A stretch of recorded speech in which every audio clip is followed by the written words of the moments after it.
यही एक कारण है कि उन महंतों की दृष्टि रांगे राघव से हट गई। क्यों? कि परंपरावादियों ने समझा कि ये कम्युनिस्ट है, तो इसलिए उनके लिए वो अछूत इसलिए हो गए कि ये जो है कम्युनिस्ट है, कम्युनिस्ट का दाग लग गया। और कम्युनिस्टों ने समझा कि अरे ये तो परंपरा को आधार मान करके चल रहा है, ये तो हमारा नहीं है, ये तो जनता का है। तो भैया जनता किसको चाहिए?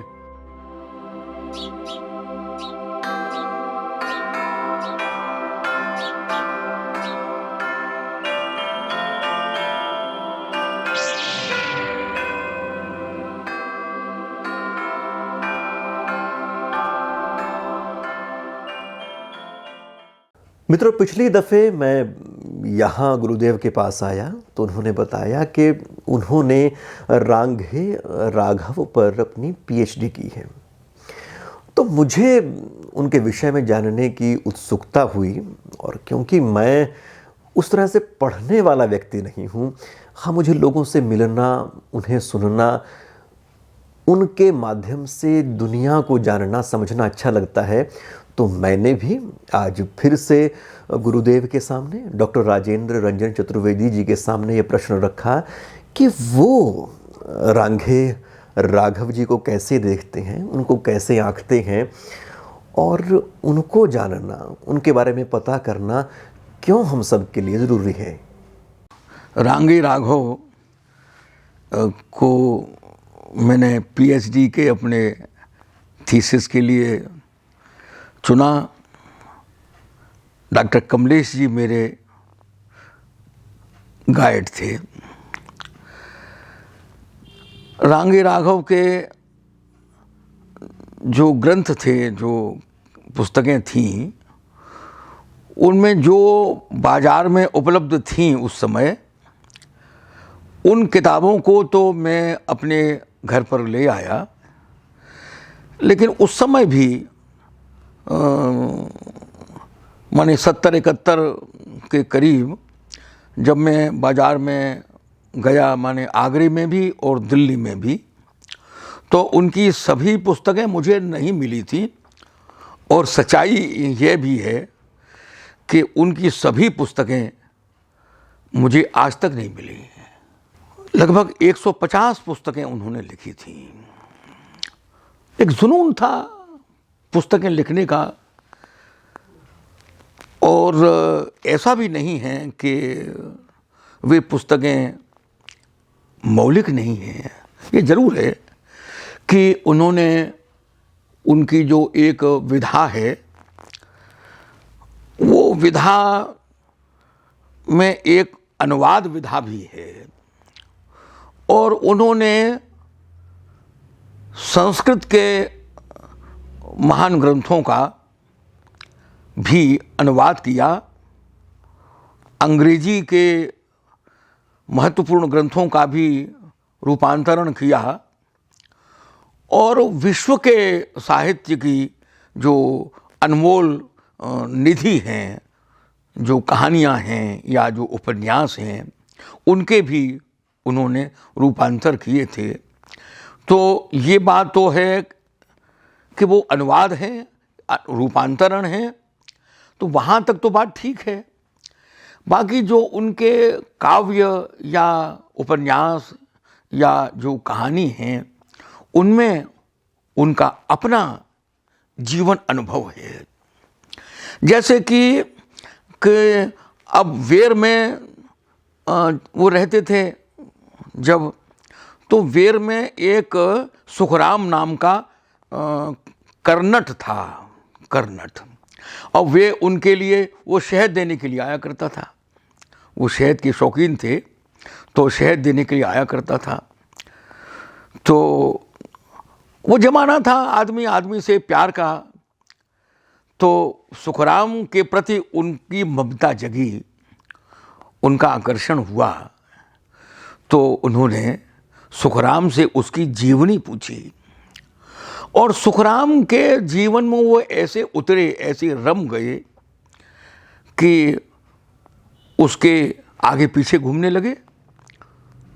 उसकी जो 2 पत्नियां थीं, उनसे बातचीत करने लगे, प्यारी और कजरी। और जब उन्होंने उनको पूरी तरीके से देख लिया तो कर्नटों की वंश परंपरा को लेकर के, पारंपरिक संस्कृति को लेकर के, उसके जीवन और जीवन के परिवेश को लेकर के वो जो उपन्यास उन्होंने लिखा है, कब तक पुकारूं, हालांकि उसका नाम पहले अधूरा किला था, बाद में उन्होंने कब तक पुकारूं नाम लिख दिया था। अधूरा किला असल में वेर में वो एक किला सचमुच में अधूरा था। किसी ज़माने में वो वहाँ रहा करता था सुखराम, तो उन्होंने उसको लेकर के कर्नटों की जो जिंदगी है कि पति और पत्नी का क्या संबंध है और किस प्रकार से अंग्रेजी ज़माने में उन लोगों को जरायम पेशा माना जाता था कि आपका जन्म ही इस बिरादरी में हुआ है तो आप तो अपराधी हैं ही हैं, यदि कोई अपराध होगा तो सबसे पहले आपको बुलाया जाएगा। उस जाति को जरायम पेशा मान लिया गया कि अपराध करना ही इनका पेशा है। उसने दिखाया कि किस प्रकार मनुष्यता इसमें है और वो मनुष्यता की कैसी विवशता है कि वो स्वयं ही कजरी और प्यारी के लिए दूसरे लोगों से यौन संबंध की इजाजत दे देता है। लेकिन उनका जो दाम्पत्य है वो कितना इतना होने पर भी भरोसे का संबंध पति और पत्नी के बीच बना रहता है। तो वो यौन संबंध की जो पवित्रता वाली जो अवधारणा है, रांगे राघव ने उस पवित्रता की अवधारणा के यथार्थ को प्रस्तुत किया है। यहाँ मेरा कहने का आशय केवल यही था कि रांगे राघव ने जो लिखा अपने अनुभव से, जीवन अनुभव से लिखा, इसलिए उनके साहित्य में उनका जीवन बोल रहा है, जीवन धड़क रहा है। तो 150 ग्रंथ और उनमें भी उसका स्वयं का जीवन अनुभव एक जुनून था उसके लिए। जयशंकर प्रसाद की कामायनी, और उस कामायनी का उत्तर देने के लिए उन्होंने मेधावी जैसा महाकाव्य लिखा। मेधावी, अब ये बात दूसरी है कि मेधावी महाकाव्य पर उन प्रोफेसरों का ध्यान ही नहीं गया। जाता ही क्यों? क्योंकि वे तो अपने वर्ग को देख रहे हैं, अपने वर्ग हित को देख रहे हैं, अपने दायरों को देख रहे हैं। वे उन परिधियों को लांघ नहीं पाए। यदि परिधियों को लांघ पाते तो रांगे राघव उनको नज़र में आ जाता। लेकिन रांगे राघव, उसकी शुरुआत मार्क्सवाद से हुई, इसमें कोई संदेह नहीं है। विद्रोही व्यक्तित्व था, हालांकि उसके पूर्वज आचार्य वंश के थे और तमिलनाडु में आरकोट जिला में वे रहते थे। आचार्य वंश के, आचार्य परंपरा के थे। और महाराज जय सिंह जो है वो उनके लिए अश्वमेध यज्ञ की जो उनके मन में एक सनक सवार हुई, उसके लिए उनको वो राजस्थान में लेकर के आए थे। और भरतपुर में वेर नाम की एक जगह है, उस वेर नाम की जगह को उन्होंने जागीर के रूप में उनको समर्पित कर दिया। वहाँ उन्होंने सीताराम का मंदिर बनाया। लोग महंत के रूप में वहाँ रामानुज संप्रदाय से जुड़े हुए थे, महंत के रूप में वही रहते थे। लेकिन इनके पिताजी जो है, उनके मन में एक प्रगतिशील भावना थी और उन्होंने सोचा कि मेरे बेटे जो है वो पढ़े लिखें। तो उनके जो बड़े भाई थे रांगे राघव के, वो तो कलेक्टर बन गए थे, जिलाधीश, मथुरा में भी जिलाधीश बन करके रहे थे। और उनके बीच के जो भाई वो वही महंत बन गए, छोटे थे रांगे राघव। ये जब आगरे में गए, बाग मुजफ्फर खां में ये रहते थे। उसका नाम आजकल रांगे राघव मार्ग हो गया है। सेंट जेम्स कॉलेज के आसपास वहीं ये रहते थे। तो वहाँ उन दोनों मार्क्सवादियों का गढ़ था। कम्युनिस्ट पार्टी का एक केंद्र बन चुका था और कम्युनिस्टों की जो है वो सेमिनार वहाँ हुआ करती थी। और रांगे राघव नियमित रूप से कभी कभी तो संयोजन भी करते थे और नियमित रूप से उन गोष्ठियों में जाते थे और वही उनके विचार थे। अब एक सामंती परंपरा के परिवार का व्यक्ति इतना विद्रोही बना कि उसने अपनी महंती के जीवन को ठुकरा दिया और एक बहुत ही बहुत ही कठिनाई के जीवन को वर्णन कर लिया कि लेखक से रूप में जो कुछ कमाऊंगा वही मेरी जीविका होगी। हालांकि उनसे तो मैं स्वयं ही मिला था, जो उनके महंत जी बड़े भाई थे, तो उनके मन में भी इस बात का तीव्र आक्रोश था कि उसने परिवार की परंपरा से विद्रोह किया और विद्रोह करके वो कम्युनिस्ट हो गया और उसने ऐसी कठिन जिंदगी चुनी। 39 वर्ष में कैंसर के आक्रमण को वो झेल नहीं पाए और उनका निधन 39। लेकिन इस उम्र में कितना बड़ा साहित्य रांगी राघव ने लिखा, और वो साहित्य भी विस्तार की दृष्टि से या क्वांटिटी की दृष्टि से आप सोचें वो बात नहीं है। उसमें जो जीवन की जो धार है, जीवन की जो दुर्धर्षता है, जीवन का जो रहस्य है, जीवन के परिवेश के साथ उसकी जो टोटलिटी है, वो सारी उनके साहित्य में उतर करके आई है। उनके उपन्यास क्या है, जैसे जीवन बोल रहा है।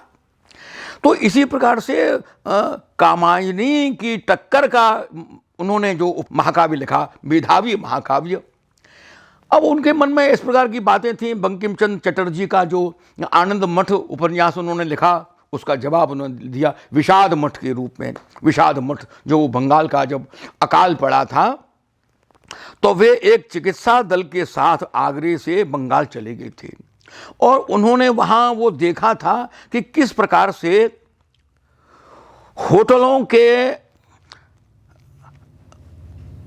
के पाइप से जो रोटी के टुकड़े या जो चावल के दाने जो बह रहे हैं, वे लोग, वो जो भूखे लोग, ऐसा अकाल पड़ा, उसमें से वो दाने निकाल करके खा रहे हैं, वो टुकड़े जो है बीन करके खा रहे हैं, वही भोजन है जिसको वो होटल के लोग फेंक रहे हैं, उसी भोजन को वे लोग ग्रहण कर रहे हैं, वो उसको स्वाद।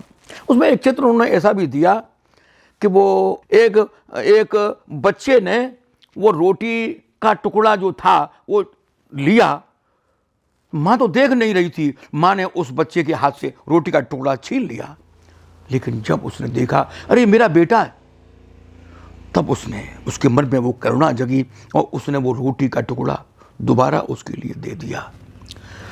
तो वो जो मनुष्यता है, मनुष्यता का जो संबंध है, उसको लेकर के जो उन्होंने विषाद मठ लिखा है, विषाद मठ इसलिए लिखा कि वो आनंद मठ का जवाब था। वही बंगाल आनंद मठ में है और वही बंगाल विषाद मठ में है, तो उसके एक विपरीत चित्र उन्होंने प्रस्तुत कर दिया कि ये भी मनुष्यता का चित्र है, ये भी वास्तविक चित्र है।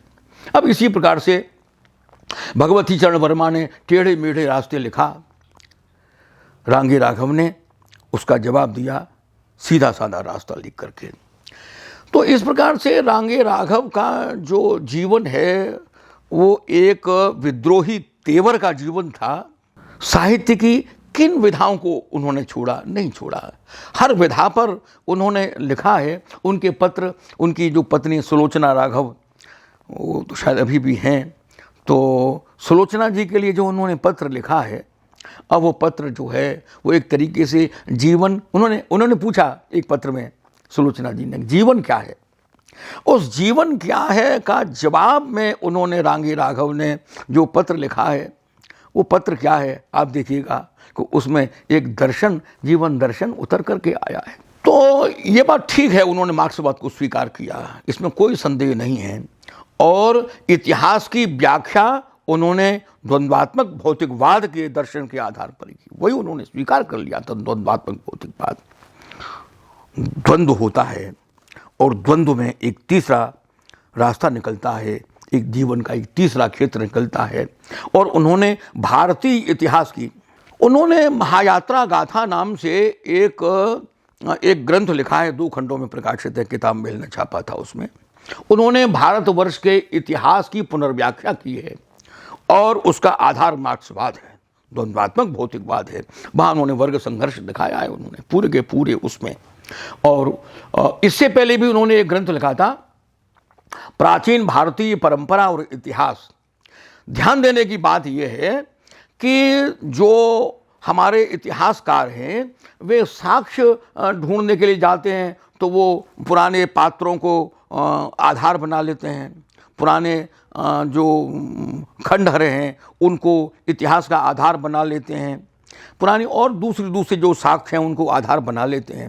रांगे राघव ने परंपरा को भी आधार बनाया और परंपरा को आधार बनाया और परंपरा के अवशेषों का अध्ययन किया और परंपरा को उन्होंने कहा कि ये परंपरा जो है ये ऐसी चीज़ नहीं है जिसको हम पूरी तरह से अप्रामाणिक मान लें। इस परंपरा में इतिहास के सूत्र हैं, यदि आपके पास दृष्टि है तो आप उसको खोज सकते हैं। तो रांगे राघव ने परंपरा को भी इतिहास का आधार बनाया और उसके आधार पर उन्होंने वो ग्रंथ लिखा था। यहाँ एक बड़ी रोचक बात यह है कि उसमें उन्होंने ये तो सारे जो निषाद युग वगैरह वो अपने उन्होंने नाम दिए हैं, अध्यायों के नाम दिए हैं, लेकिन आगे चल करके उन्होंने सतयुग, त्रेता, द्वापर और कलयुग ये नामों को भी उन्होंने स्वीकार कर लिया है और इनके अनुमान के आधार पर ईस्वी पूर्व के जो सन हैं वो उनकी भी एक परिकल्पना दी है। हालांकि उन्होंने स्वयं भी ये लिख दिया है कि ये कोई अंतिम नहीं है, लेकिन मैं विचार के लिए एक प्रस्ताव आपके विचार के लिए प्रस्तुत कर रहा हूँ। तो इस प्रकार से जो भारत के इतिहास का जो द्वंद्वात्मक दृष्टि से जो उन्होंने, तो माने यह है कि एक ऐसा जुनून वाला एक व्यक्तित्व था कि किसी प्रकाशक के यहाँ बैठे हुए थे और किसी प्रकाशक के यहाँ कोई दूसरा लेखक आया था, तो उनकी बातचीत चल रही थी संस्कृत शास्त्र लिखने के लिए। तो संस्कृत शास्त्र लिखने के लिए उन जो लेखक महोदय थे, प्रकाशक का यह आग्रह था कि आप हिंदी में एक संस्कृत शास्त्र पर किताब लिख दीजिएगा। वो जो लेखक महोदय, प्रोफेसर महोदय थे, उन्होंने कहा कि संस्कृत शास्त्र ऐसा विषय नहीं है जिस पर हिंदी में लिखा जाए।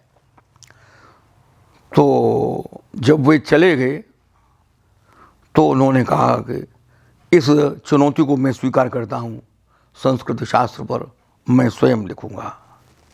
और उन्होंने संस्कृत शास्त्र पर भी दो खंडों में वो ग्रंथ लिखा। अच्छा, क्रिमिनोलॉजी, अपराध शास्त्र पर उन्होंने एक पुस्तक जो है अपराध शास्त्र पर लिख दी। जो चित्रकला, तो उनके ऐसे ऐसे चित्र हैं, तो चित्रकला में रमे। तो उनका एक जीवन एक ऐसा, मैं कभी कभी सोच रहा हूँ कि जैसे वो जुनून की ज़िंदगी है, एक जैसे आवेश की ज़िंदगी है। उनको पीएचडी गोरखनाथ और उनका युग, गोरखनाथ और उनका युग उनके पीएचडी का विषय था। हरियाणा टंडन जो है, हरियाणा टंडन के निर्देशन में उन्होंने वो ग्रंथ लिखा और जिस दिन उनको वो उपाधि मिलने वाली थी उस दिन वो आगरे में ही थे, लेकिन उपाधि लेने के लिए नहीं गए। किस प्रकार से लोग पीएचडी कर रहे हैं, इस पीएचडी को लेने के लिए मैं जाऊं? टंडन जी ने कहा, रांगे राघव क्यों इस प्रकार की जिंदगी जी रहे हो, तुम सेंट जेम्स कॉलेज में आ जाओ, प्रोफेसर बन जाओ। न गुरुजी, मेरी प्रतिभा के साथ आप समझौता न करिए। गुरुजी, ये समझौता मुझे मत सिखाइएगा, समझौता मैं नहीं कर सकूंगा, समझौता मैं स्वीकार नहीं कर पाऊंगा। तो इस प्रकार की एक से एक बड़ी विचित्र बातें जो है रांगे राघव की रहीं। और रांगे राघव के जो मित्र थे, उनके जो सर्किल में थे, उन सभी लोगों ने उनके प्रति अपनी भावना व्यक्त करने के लिए रांगे राघव विशेषांक साहित्य संदेश का निकला और दूसरी जो पत्रिकाएं हैं, अब तो खैर रांगे राघव ग्रंथावली का भी प्रकाशन हो गया है। लेकिन मुश्किल की बात यह है कि जो हमारे जो महंत लोग हैं विश्वविद्यालयों के, और रहे हैं, आज भी हैं और कल भी थे, तो वो बात ये थी कि वो चाहते थे कि वो एक कम्युनिस्ट, पक्का कम्युनिस्ट हो, जो पार्टी से बंधा हुआ हो। रांगे राघव ने साफ साफ लिख दिया कि भाई पार्टी में यदि मुझे देखना चाहोगे तो आपको निराशा हाथ लगेगी, क्योंकि मेरी प्रतिबद्धता पार्टी के लीडर से नहीं है, मेरी प्रतिबद्धता भारत की जनता से है, मनुष्य से मेरी प्रतिबद्धता है, किसी पार्टी से नहीं है। और बस यही एक कारण है कि उन महंतों की दृष्टि रांगे राघव से हट गई। क्यों? कि परंपरावादियों ने समझा कि ये कम्युनिस्ट है, तो इसलिए उनके लिए वो अछूत इसलिए हो गए कि ये जो है कम्युनिस्ट है, कम्युनिस्ट का दाग लग गया। और कम्युनिस्टों ने समझा कि अरे ये तो परंपरा को आधार मान करके चल रहा है, ये तो हमारा नहीं है, ये तो जनता का है। तो भैया जनता किसको चाहिए? सबको सत्ता चाहिए। जो कम्युनिस्ट टाइप के लोग थे वे भी सत्ता के लिए प्रोफेसर बने और उन्होंने उसी आधार पर पाठ्यक्रमों का निर्धारण किया, उसी आधार पर भर्ती की प्रोफेसरों की। और जो परंपरावादी थे उन्होंने भी रांगे राघव को क्यों देखा कि उन्होंने कहा भाई ये तो द्वंद्वात्मक भौतिकवादी है। परिणाम ये हुआ कि रांगे राघव सभी की नजर से उतर गए, लेकिन वो जनता का लेखक था, वो जनता का साहित्यकार है। और जिस दिन लोकतंत्र वाली बात आएगी उस दिन रांगे राघव को खोज खोज कर निकाला जाएगा, उसके एक एक ग्रंथ को रत्न की तरह से प्रकाशित किया जाएगा।